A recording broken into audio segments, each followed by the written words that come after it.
Hello friends, इस video में हम लोग कंबसन एनर्जी का कैसे मेजरमेंट करते हैं इसको ब्रीफ में हम लोग सीखेंगे। ठीक है, स्टार्ट करते हैं। मेजरमेंट ऑफ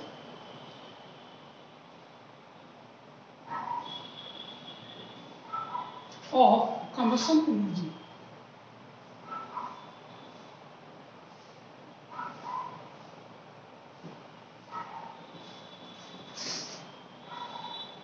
सबसे पहले हम लोग यूज करेंगे इस सेटअप को कहा जाता है bomb calorimeter.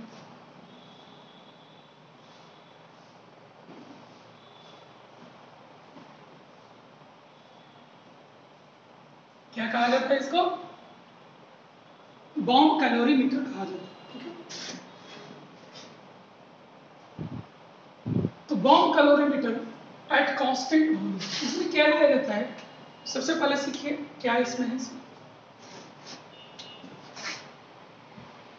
At constant volume, इसलिए इसको कांस्टेंट वॉल्यूम बॉम्ब कैलोरीमीटर भी कहा जाता है। बॉम्ब कैलोरीमीटर में क्या होता है कि एक प्लेट छोटा सा लिया जाता है, प्लेटिनम का एक प्लेट बना होता है। ठीक है, इसको स्टील के रिजिड चैम्बर में इसको फिक्स कर दिया जाता है। ठीक है, ये रिजिड कंपार्टमेंट है जो कंप्लीटली क्लोज्ड होता है। इसके अंदर में एक्सेस अमाउंट ऑफ ऑक्सीजन को ऐड कर दिया जाता है। तो इस रिजिड चैम्बर में एक्सेस अमाउंट ऑफ ऑक्सीजन को ऐड कर दिया।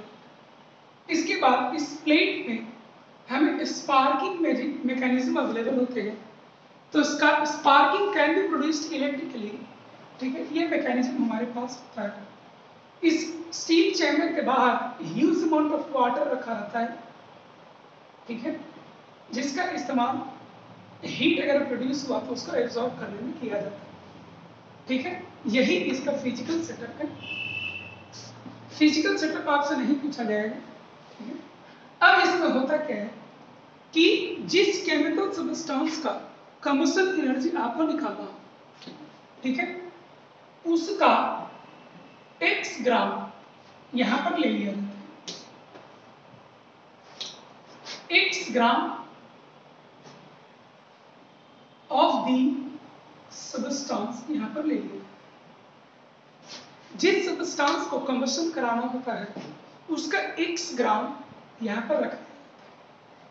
इसके बाद यहां से इलेक्ट्रिकली स्पार्किंग किया जाता है, जिसकी वजह से यहां पर जो रखा गया केमिकल सब्सटेंस है वो एक्सेस अमाउंट ऑफ ऑक्सीजन की प्रेजेंस में कंबसन चला जाता है, विस्फोट कर जाता है, ब्लास्ट कर जाता है।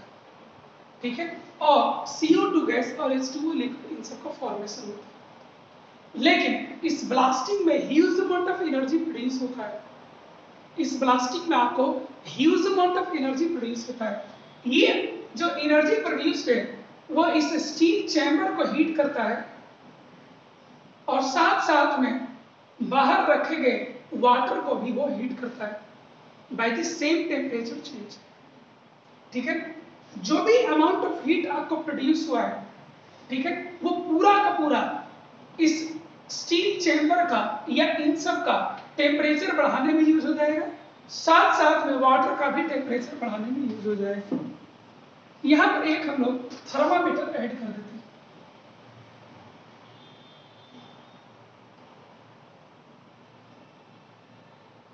थर्मामीटर हम लोग ऐड कर देते हैं जो हमें ये बताता है कि आफ्टर ब्लास्टिंग जो है वो कितना से टेम्परेचर सिस्टम का राइज हुआ है, ये हमें पता चल जाता है। ठीक है, चलिए हम लोग कैलकुलेशन की ओर आगे बढ़ते हैं। लेट Cm या Cb and Cw be the heat capacity of the bomb calorimeter and water respectively. Then heat absorbed by these are equal to what?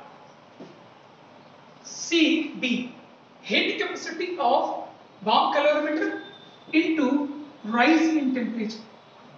Heat capacity of water into rise in temperature. Total इतना ही amount of heat आपको produce होगा। लेकिन ये heat आपको कैसे produce हुआ है? x ग्राम के कंबसन ले जाने से। तो 1 मोल को कंबसन ले जाने से फिर क्या होता है? Since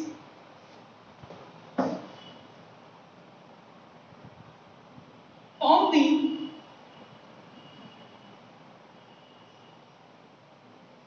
combustion of x gram, CB डेल्टी बाहर लीजिए,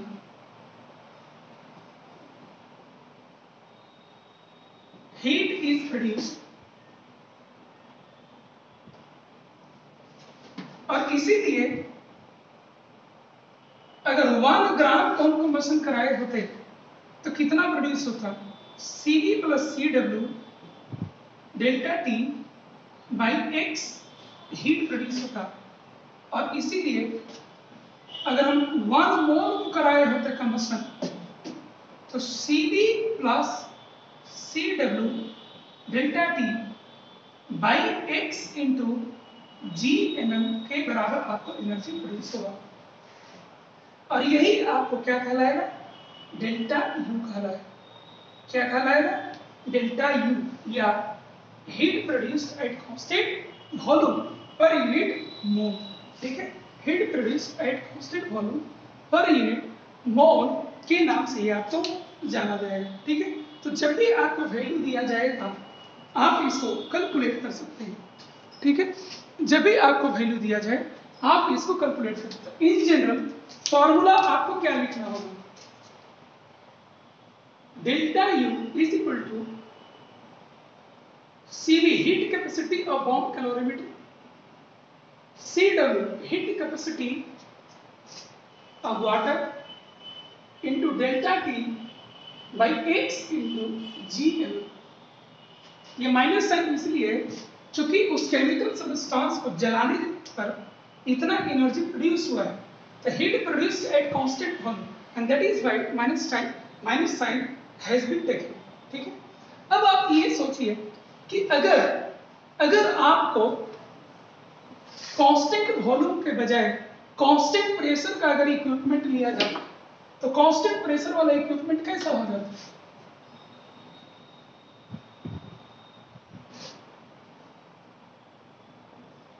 प्रेशर को कांस्टेंट मेंटेन करने के लिए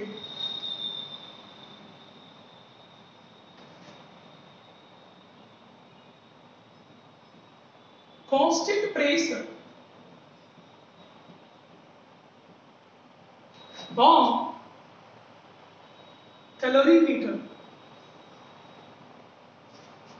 तो वैसे केस में सब कुछ ऐसा ही रहता है, खाली वहां पर पूरा सेटअप सब कुछ ऐसे ही रखा जाता है, खाली वहां पर किसका यूज किया जाता है? मूवेबल पिस्टन का यूज किया होता है, जिस केस में P एक्सटर्नल हमेशा कांस्टेंट होता है। और सब कुछ इसी तरह से प्रोसीडियर फॉलो किया जाता है, खाली वहां डेल यू की जगह पर डेल एच होता और लिखा जाता minus Cb plus Cw delta T into Gmm by x। समझ गए? तो अगर कांस्टेंट प्रेशर पर किया जाए तो ये फार्मूला यूज करेंगे, कांस्टेंट वॉल्यूम पर किया जाए तो हम इस फार्मूला को यूज कर सकते हैं। तो बॉम्ब कैलोरीमीटर के बारे में कुछ और ज्यादा नहीं जानना है, इतना बहुत ज्यादा है आपके लिए। ठीक है, एक और हमें टर्म सीखना होता है जिसका नाम होता है कैलोरीफिक वैल्यू। कैलोरीफिक वैल्यू कहा जाता है कि it is the amount of energy produced when 1 gram of any substance is completely burned in excess amount of oxygen or 1 gram of any substance is completely metabolized in our body, completely metabolized in our body, and it can be said that it is the amount of energy produced when 1 gram of a substance undergoes oxidation. तो 3 तरीके से इसको आप सोच सकते हैं.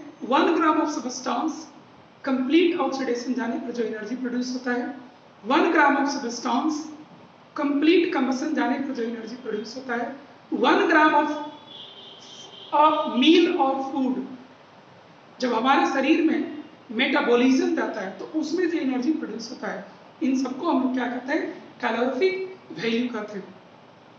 अगर fuel के टर्म में देखा जाए, फ्यूल के टर्म में तो 1 ग्राम किसी सब्सटेंस का, मान लो 4 सब्सटेंस है, इन चारों सब्सटेंस में इसके 1 ग्राम को जलाने पर अगर आपको 10 जूल एनर्जी प्रोड्यूस करता है, 20 जूल एनर्जी प्रोड्यूस होता है, 30 जूल एनर्जी प्रोड्यूस होता है, 40 जूल एनर्जी प्रोड्यूस होता है.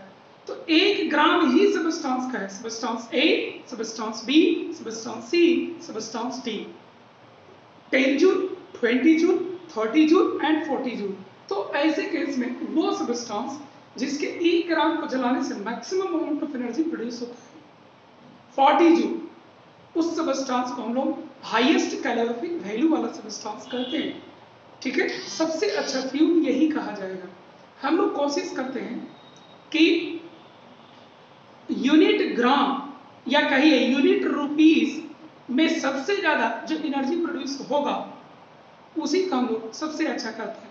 तो कॉस्ट वाला पार्ट तो आप छोड़ दीजिए, आप बस खाली ये ध्यान रखिए कि यूनिट ग्राम को कंबशन ले जाने पर जिसमें सबसे ज्यादा एनर्जी प्रोड्यूस होगा उसका कैलोरीफिक वैल्यू सबसे ज्यादा होगा. ठीक है, तो इन सब चीजों को आपको लिखा हुआ है, देख लीजिए. A fuel with more calorific value is used, which means that amount of substance required will be lesser for the production of a given amount of energy. A given amount of energy produce करने के लिए जिस substance का सबसे कम amount required होगा उसको हम लोग बेस्ट कैलोरीफिक वैल्यू कहते हैं. आपको बता दें, हाइड्रोजन गैस का जो होता है वो मैक्सिमम कैलोरीफिक वैल्यू होता है. हाइड्रोजन गैस का कैलोरीफिक वैल्यू क्या होता है, मैक्सिमम आपको होता है. ठीक है, हाइड्रोजन गैस का कैलोरीफिक वैल्यू क्या होता है, आपको मैक्सिमम होता है. इस क्वेश्चन को आप डायरेक्टली बना सकते हैं, जिसे आप देखिए मास ऑफ नेफ्थलीन जो आपने जलाया है वो आपको मिल चुका है. ठीक है, और हीट कैपेसिटी भी आपको दिया हुआ है, टेम्परेचर चेंज भी आपको दिया हुआ है. तो सीधे हम लोग लिख सकते हैं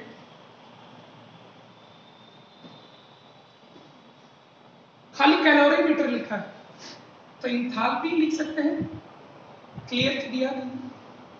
इंथैल्पी ऑफ कंबशन क्या हो जाएगा, bomb calorimeter water into delta T by X into G M M. ठीक है, ये कंबाइंड फॉर्म में पूरा कैलोरीमीटर का आपको दे दिया, वाटर का नहीं दिया है तो पूरा कंबाइंड फॉर्म में आपको दे दिया, उसको ले लेते हैं. तो 9.45 प्रॉपर यूनिट में दिया हुआ है इनटू टेम्परेचर चेंज. टेम्परेचर देखिए 19.7 माइनस 15.7 कितना आ जाएगा, 4 डिग्री सेल्सियस और 4 केल्विन का चेंज हुआ है. ठीक है, तो यहाँ पर 4 हो जाएगा डिवाइडेड बाई एक्स. कितना ग्राम को आपने जलाया है, 0.92 ग्राम को आपने कंबशन लिया. जी एम एम कितना है, तो जी एम एम जब आप निकालने जाएंगे तो 10 इंटू 12 और 8 इंटू 1 कितना हो जाएगा, 120 प्लस 8 इट इज 128. यहाँ इसको आप रख दीजिए, कितना हो जाएगा आपको 9.45 into 4 into 128 divided by 0.92 it is 5259. यहाँ किलो जूल यूनिट दिया है, किलो जूल कितना एनर्जी आपका प्रोड्यूस, 5259 किलो जूल पर किलो जूल एनर्जी आपको प्रोड्यूस हुआ. ठीक है, एनर्जी प्रोड्यूस हुआ है इसलिए एक माइनस साइन आपको लेना होगा. ठीक है, एनर्जी प्रोड्यूस हुआ है इसलिए माइनस साइन आपको लेना होगा, ठीक है। क्वेश्चन को पहले बढ़िया समझा जाए। एक पीस ऑफ कॉपर है जिसका मास 19 ग्राम was heated to 87 degrees Celsius and then placed in a calorimeter containing 55 gram of water. इसमें क्या है पहले से 50.55 ग्राम वाटर पहले से, और टेम्परेचर है 18.3 डिग्री सेल्सियस। इसको इसमें रख दिया गया, ये हॉट है और ये कोल्ड है, तो इसका टेम्परेचर डाउन होगा। तो temperature of water rose to 20.4 degree, ये बढ़ करके 20.4 डिग्री सेल्सियस हो गए। तो इसमें रखा गया जो कॉपर, उसका भी टेम्परेचर ये हो जाएगा ठंडा होकर के, तो इसका टेम्परेचर चेंज करके 20.4 डिग्री सेल्सियस हो गया। Specific heat of water is this one, water का स्पेसिफिक हीट दे दिया 4.184 यूनिट। तो पूछा गया कि इसका क्या होगा, तो यहाँ तो सिंपल बात है कि इसका टेम्परेचर डाउन हुआ यानी ये हीट एनर्जी रिलीज किया, और इसका टेम्परेचर अप हुआ यानी कि ये हीट एनर्जी पाएगा। तो लिखेंगे हम लोग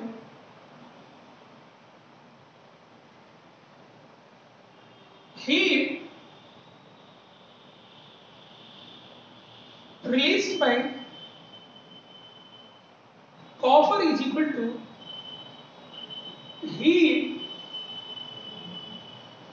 absorbed by calorimeter, और बाई चांस इसमें केवल वाटर दिया हुआ है, ठीक है। तो ये रिलीज कितना करेगा, तो ये रिलीज करेगा आपको mass of copper into heat capacity into delta T, ठीक है। 87 माइनस 20.4, ये कितना एब्जॉर्ब करेगा, तो इसका मास 55.55 इनटू एस, एस का वैल्यू दिया हुआ 4.184 इनटू डेल्टा टी 20.4 माइनस 18.3, ठीक है। यहां से आपको एस का वैल्यू निकाला जा सकता है। एस का वैल्यू आपको हो जाएगा 20.4 माइनस 18.3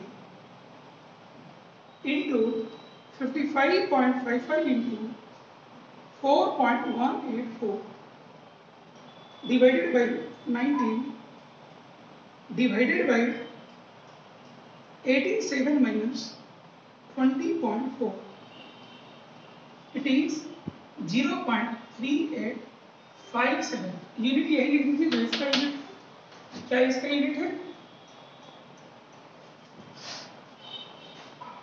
जूल पर डिग्री सेल्सियस पर ग्राम, यही इसका आंसर हो जाना चाहिए आप, ठीक है।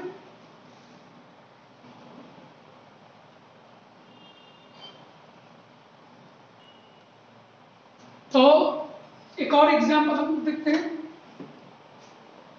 Heat produced by combustion of 100 milligram of octane, octane का हम लोग कंबशन कराते हैं,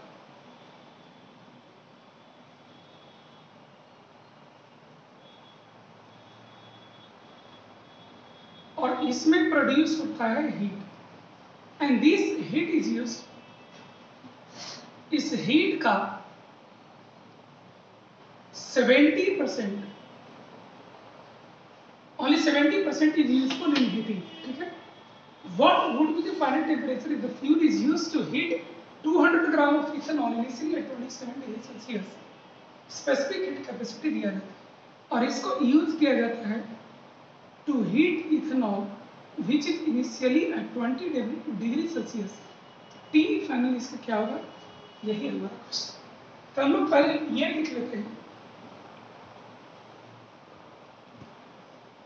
theoretical amount of, पहले इसको जलाते हैं, theoretical amount of heat produced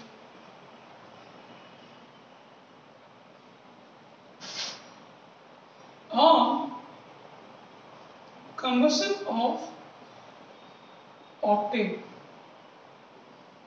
तो उसका मास 100 मिलीग्राम है पहले इसको ग्राम में कन्वर्ट कर लीजिए, ग्राम में कन्वर्ट, ठीक है। और आपको दिया हुआ है enthalpy of combustion of octane is also given, ठीक है। 5471 10 raised to the power 3 joule आपको आ जाएगा।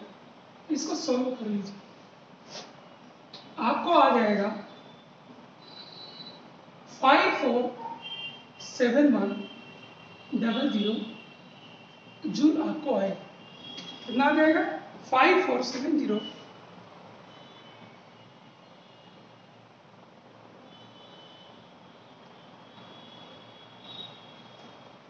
ये आपको आएगा। लेकिन थोड़ा सा यूनिट आप देते हैं पर मोल दिया हुआ है, तो ऑक्टेन का जीएमएम आपको निकालना है।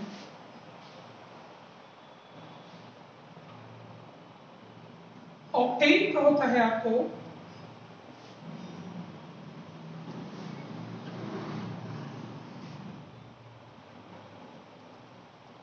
C8H18 निकालने जाएंगे 12 इंटू 8 प्लस 18 114 ग्राम होता है। यहां पर यूनिट में आपको पर मोल दिया हुआ है, तो इसको मोल में आपको पहले कन्वर्ट करना। चलिए अब ठीक है, आपको आ जाएगा 100 इंटू 5471 बाई 114 4799 जूल आपको आएगा। लेकिन जितना भी एनर्जी प्रोड्यूस हुआ है केवल 70% ही यूज होता है। देयरफॉर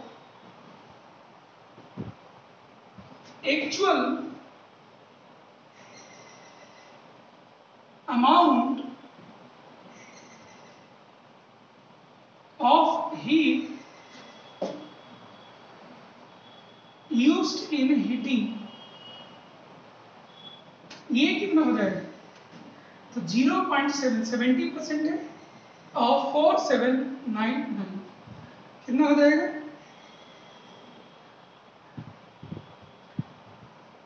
0.7 इंटू 3359 जूल आपको आता है। इतना जूल आपको हीट करने में यूज हुआ है। तो कितना से टेम्परेचर आपको राइज होगा इथेनॉल का? तो 3359 is equal to ms delta T बराबर मास। मास कितना दिया हुआ है? 200 ग्राम। एस कितना है? 2.42 इंटू डेल्टा टी 3359। तो यहां से आपको डेल्टा टी का वैल्यू आ जाएगा divided by 200 divided by 2.42 6.94 degree Celsius से टेम्परेचर राइज होगा। इसलिए टी फाइनल आपको हो जाएगा 27 डिग्री सेल्सियस शुरू में दिया हुआ है प्लस 6.94 33.94 डिग्री सेल्सियस आपको फाइनल टेम्परेचर होगा। कितना होगा? 33.94 डिग्री आपको फाइनल टेम्परेचर होगा। ठीक है।